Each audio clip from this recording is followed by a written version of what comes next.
கிறிஸ்துவுக்குள் அன்பான சோதரர்களே, divine shalom ஊழியங்கள் மூலம் உங்களுக்கு தேவை ஆசீர்வாதத்தையும் வாழ்த்துதலையும் நாங்கள் தெரிவித்துக் கொள்கின்றோம். நாங்கள் புதிய மாதத்துக்குள் காலடி எடுத்து வைத்திருக்கின்றோம். ஆஸ்திரேலியா, நியூசிலாண்டில் இருக்கும் அனைவரும் இலை துளிர் காலங்களில் ஸ்பிரிங்கை அனுபவித்துக் கொண்டிருக்கின்றோம். காலங்களில் வசந்த காலம் சிறப்பானது. அது இறைவனின் ஆசீர்வாதத்தை நாங்கள் எங்கள் இயற்கையில் காணக்கூடியதாக இருக்கின்றது. ஆமென்பானவர்களே, உங்கள் யாவருக்கும் உமது வாழ்த்துக்கள். நீங்கள் சுகமாக இருக்கின்றீர்கள் என்று நாங்கள் நம்புகின்றோம். உங்களது ஜெப தேவைகள், ஆலோசனைகள் அனைத்திற்கும் நீங்கள் என்னுடன் வாட்ஸ்அப்பில் தொடர்பு கொள்ளுங்கள். அன்பானவர்களே, உங்களுக்காக இலவசமாக ஜெபிக்கவும் ஆலோசனைகளை தரவும் நாங்கள் தேவ பணியில் வாஞ்சையுடன் காத்திருக்கின்றோம். அன்பானவர்களே, இதுவரை சப்ஸ்கிரைப் செய்த உங்கள் யாவருக்கும் உமது நன்றி. தேவராஜ்யத்தின் விஸ்தாரத்துக்கு உங்களது பங்களிப்பு ஆசீர்வாதமாக இருக்கின்றது. உங்கள் நண்பர்களுடனும் இக்காணொலியை பகிர்ந்து கொள்ளுங்கள். ஆசீர்வாதத்தின் ஊற்றுக்கு நீங்களும் உறுதுணையாயிருங்கள். நன்றி, வணக்கம். ஒரு விசை ஜெபம் செய்வோம். கர்த்தாவே, இந்த வேளையிலும் உம்முடைய பிள்ளைகளாக நாங்கள் உம்முடைய ஆசீர்வாதத்துக்குள்ளும் உம்முடைய ஞானத்துக்குள்ளும் எங்களை வழிநடத்தும் தெய்வமே, இவ்வேளையிலும் உம்முடைய பிள்ளைகளாக இந்த நிகழ்ச்சியை கேட்டுக்கொண்டிருக்கும் உம்முடைய பிள்ளைகள் அனைவரையும் உலகளாவிய ரீதியில் நீர் பரிபூர்ணமாக ஆசீர்வதியும். கர்த்தாவே, அவர்கள் தேவைகளை சந்தியும். அவர்கள் சரீர வியாதிகளை நீர் கண்ணோக்கி பாரும்.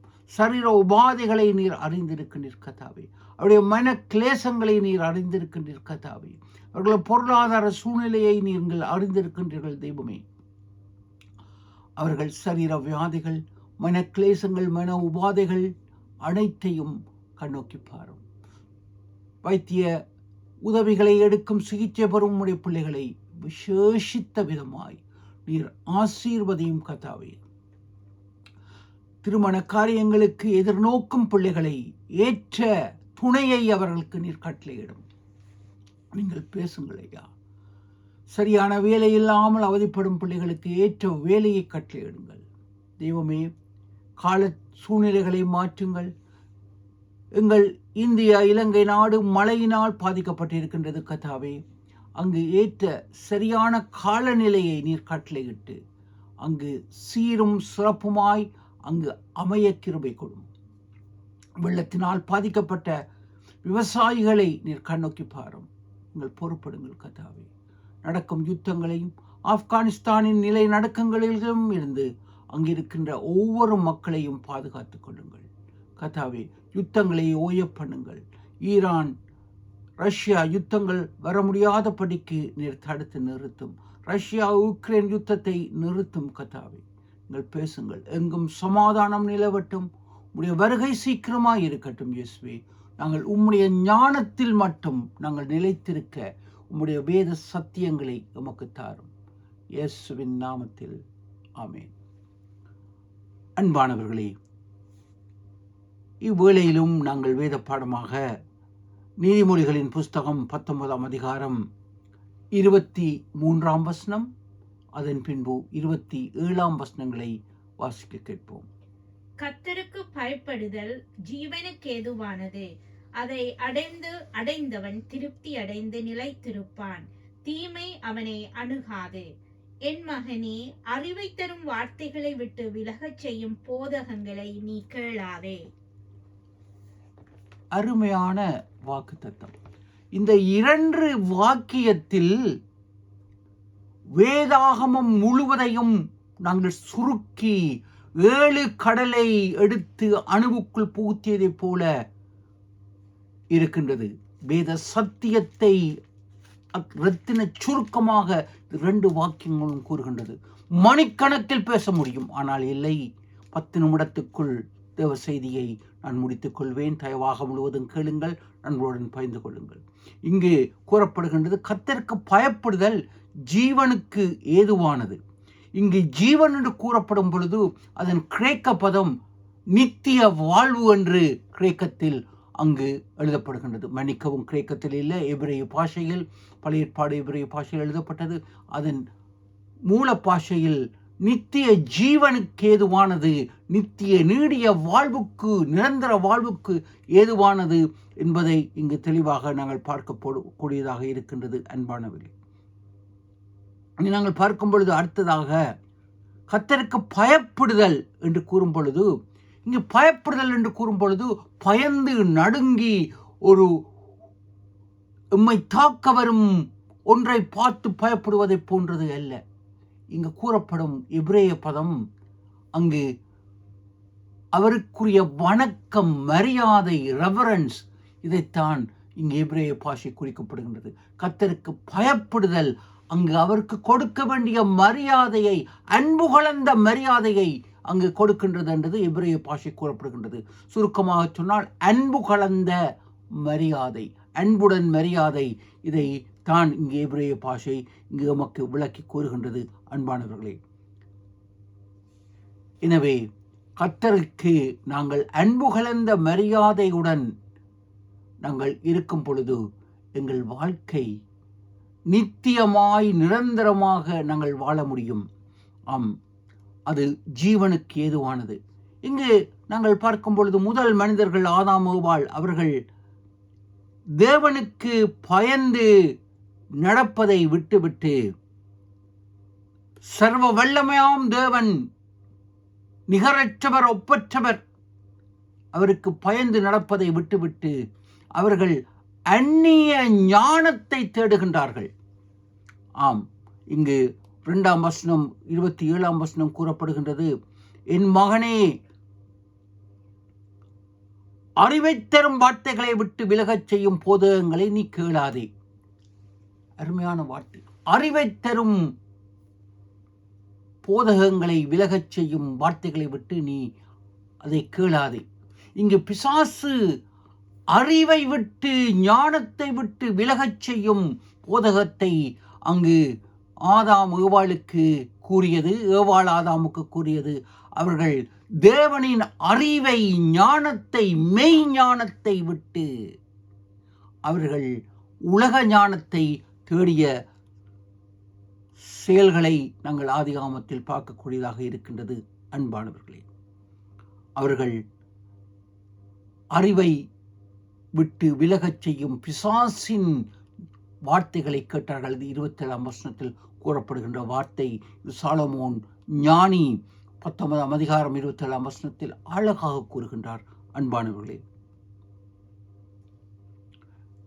இங்கே நாங்கள் பார்க்கும் பொழுது ஆதியாகமம் 22ஆம் அதிகாரம் 9ஆம் வசனத்தில் அங்கு பார்க்கின்றோம், தேவன் அங்கு ஏதேன் தோட்டத்தில் 3 மரங்களை அவர் வைக்கின்றார். ஒன்று புசிப்பதற்கு நல்ல மரம், நல்ல கனிகளை கொடுக்கும் மரம். 2வது நித்திய வாழ்வு தரும் ஜீவனுக்கு ஏதுவான மரம். 3வது ஞானத்தை, நன்மை தீமை அறியத்தக்க ஞானத்தின் மரம். எனவே ஏதேன் தோட்டத்தில் 3 மரங்கள் இருக்கின்றது, 3 விதமான கனிகளை தரும் மரங்கள். இங்கு ஆதாம் ஏவாள் என்ன செய்கின்றார்கள்? தேவன் தினமும் அவர்களுடன் வந்து காலையில் உலாவுகின்றார், அவருடன் சம்பாஷிக்கின்றார், புத்திமதிகளை கூறுகின்றார். இன்று நாங்கள் வேதத்தில் பார்க்கும் ஆதியாகமம் முதல் வெளிப்படுத்தல் வரை இருக்கும் அத்தனை சத்தியங்களையும் அவர்களுக்கு வாய்வழி பாரம்பரியமாக ஆதாம் ஏவாளுக்கு கூறினார்.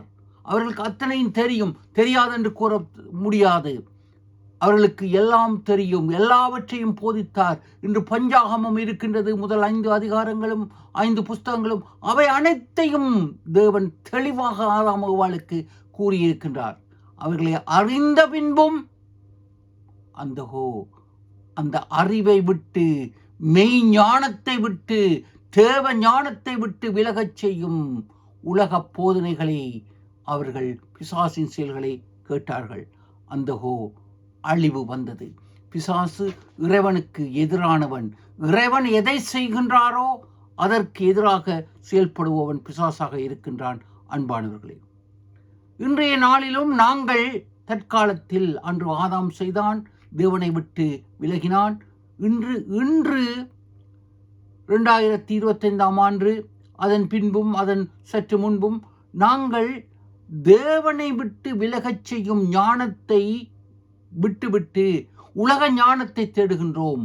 அது ஏஐ, ஆர்டிஃபிஷியல் இன்டெலிஜென்ஸை நாங்கள் தேடிக்கொண்டிருக்கின்றோம். அவைகள் அநேக அழிவுகளை தருகின்றது. அது தேவனுக்கு முரணாக அது செயல்படும். அதை குறித்து நான் இப்பொழுது கூறவில்லை, நேரம் காரணமாக. அது அந்தி கிறிஸ்துவின் செயல்பாட்டில் அங்கு அநேக செயல்பாடுகள் இருக்கின்றது. இதை முன்பு நான் சில வருடங்களுக்கு முன்பு தானியேல் தீர்க்கதரிசியின் புஸ்தகத்தை நான் தொடர்ந்து உங்களிடத்தில் பகிர்ந்த பொழுது அதை பகிர்ந்து கொண்டேன். இங்கு அந்த சிலை எவ்விதமாக உலக ஞானம் ஏஐயை பாவித்து செயல்பட்டது. அது 3 ஆறுகள் கொண்டது. இவைகளை அனைத்தும் நான் கூறியிருக்கின்றேன். அவைகளை மீண்டும் தானியேலின் புஸ்தகத்தை டிவைன் ஷலோமில் சென்று சில ஆண்டுகளுக்கு முன்பு அதை பார்த்தால் உங்களுக்கு புரியும். அன்பானவர்களே, இன்று உலகம் ஞானத்தை, அறிவை தேடி அலைகின்றது. இதைத்தான் தானியேல் தீர்க்கதரிசி 12ஆம் அதிகாரம் 4ஆம் வசனத்தில் கூறுகின்றார். இங்கு கடைசி நாட்களில் அறிவு பெருகி போகும். ஆம், அநேக புதை பொருள்களை, ஞானத்தை மக்கள் தேடி அறிவு பெருக்கிக் கொள்வார்கள். அது அன்று ஆதாம் ஏவாள் இந்த உலக ஞானத்தை, அந்த விலக்கப்பட்ட கனியை புசித்த ஞானத்தை போல இன்று மக்கள் ஞானத்தை, உலக ஞானத்தை, தேவனை விட்டு விலகச் செய்யும் போதகங்களை அவர்கள் செய்து கொண்டு இருக்கின்றார்கள். அன்பானவர்களே, இன்று அநேக கள்ள போதனைகள் இருக்கின்றது. கிறிஸ்துவை மறுதலிக்கும் போதனைகள் இன்று அநேகம் இருக்கின்றது. அன்பானவர்களே, இதைத்தான் பவுல் அப்போஸ்தலன் தெளிவாக கூறுகின்றார். இங்கு மன்னிக்கவும், பேதுரு தெளிவாக கூறுகிறார். 2 பேதுரு 2ஆம் அதிகாரம் 1ஆம் வசனத்தில், கள்ள கிறிஸ்துக்களும் ஜனங்களுக்குள்ளே இருந்தார்கள், அப்படியே உங்களுக்குள்ளும் கள்ள போதகர்களும் இருப்பார்கள். அவர்கள் கேட்டுக்கேதுவான வேத புரோட்டத்தை தந்திரமாய் நுழைய பண்ணி தங்களை கிரயத்துக்கு கொண்ட ஆண்டவரை மறுதலித்து தங்களுக்கு தீவிரமான அழிவை வருவித்துக் கொள்வார்கள். அவர்கள் கெட்ட நடக்கைகளை அநேகர் பின்பற்றுவார்கள். அவர்கள் நிமித்தம்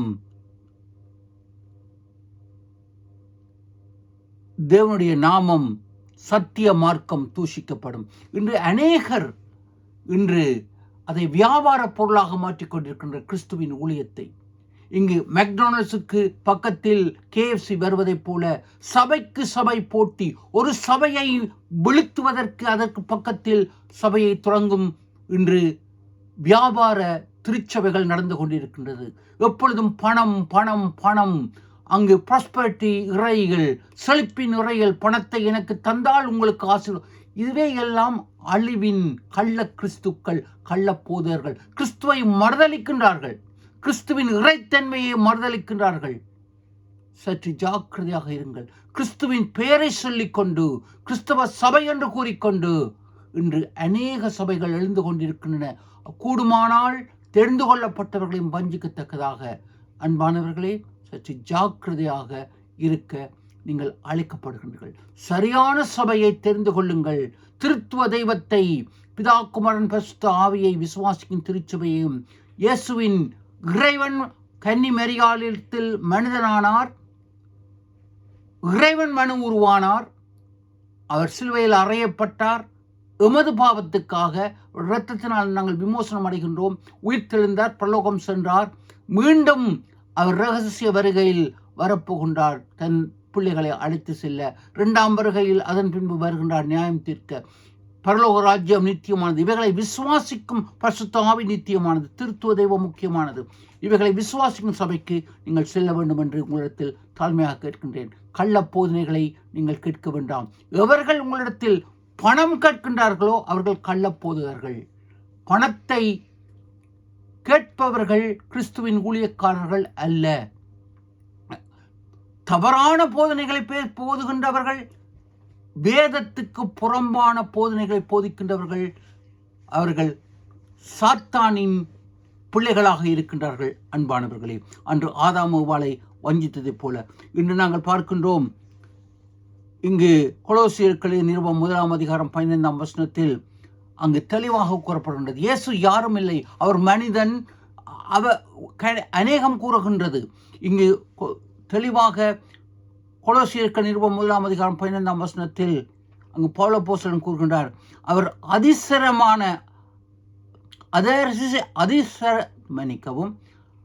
அதரிசமான தேவனுடைய தற்சொரூபமும் சிருஷ்டிகளின் முந்தின பேருமானவர். அதை சரியான தமிழில் சொன்னால் காண முடியாத தேவனின் காணக்கூடிய சொரூபம். இது பேச்சு தமிழில் நான் கூறுகின்றேன். செந்தமிழில் அதரிசனமான என்று கூறப்படுகின்றது. அதாவது காண முடியாத தேவனின் காணக்கூடிய சொரூபம், தற்சொரூபம் இயேசு. அந்த இறைவன் மனிதனானார். அவருக்குள் அனைத்தும் இருக்கின்றது. அன்பானவர்களே, இன்று நாங்கள் யாருடைய சத்தத்தை கேட்டுக்கொண்டிருக்கின்றோம்? இன்று பேதுரு அழகாக கூறுகின்றார், அப்போஸ்தலர் 4:12 ரட்சிக்கப்படுவதற்கு வானத்தின் கீழே வேற எந்த நாமமும் கொடுக்கப்படவில்லை, இயேசு கிறிஸ்து என்ற நாமத்தை தவிர. அன்பானவர்களே, கிறிஸ்தவம் ஒரு மதம் அல்ல, அது ரட்சிப்பின் ஆத்ம உறவு. சிருஷ்டிகர்த்தரை நாங்கள் ஆவியுடனும் ஆன்மாவுடனும் உண்மையுடனும் தொழுது கொள்ளுவது தான் நம்முடைய வாழ்க்கை. அது மதமாக்கப்படுகின்றது, சபை பிரிவுகளாக்கப்படுகின்றது, வியாபாரமாக்கப்படுகின்றது. அவை அல்ல. கிறிஸ்துவை நீங்கள் யாராக இருந்தாலும் ஆவியோடும் உண்மையோடும் இயேசுவே அப்பாவே என் இரட்சகரே என்று அவரை ஏற்றுக்கொள்ளும் பொழுது உங்கள் பாவங்கள் மன்னிக்கப்படுகின்றது, ரட்சிக்கப்படுகிறீர்கள். நாங்கள் அந்த மெய் ஞானத்தை நாங்கள் எடுக்கின்றோம். பரிசுத்த ஆவியானவர் நமக்கு அளவில்லாத ஞானத்தை தருகின்றார்.